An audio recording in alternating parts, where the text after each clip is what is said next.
particular who have had access to parts of this file. And we are told no list, but a ton of names.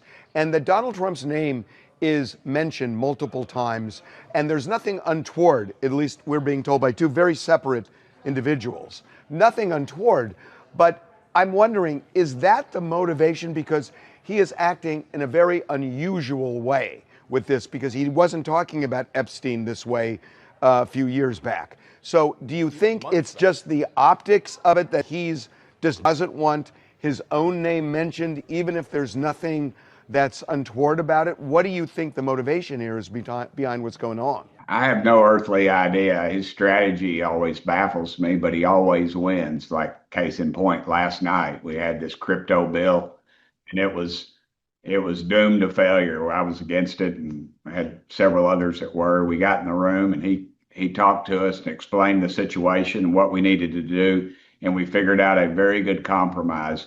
But I don't know the compromise on this. I have no earthly idea. It's not going away, though, I can tell you that, and it's not a fringe group. You just said that the president talked to you last night to get votes for the crypto bill. Did he arm twist you guys on, or try to, on Epstein?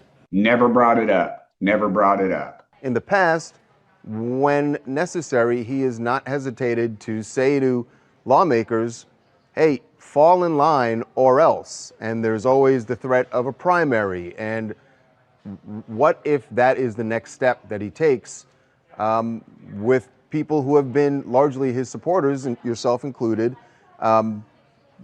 What if that is the next step?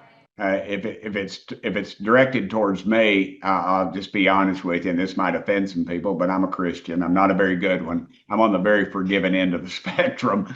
But I ultimately don't answer to anybody but my Maker.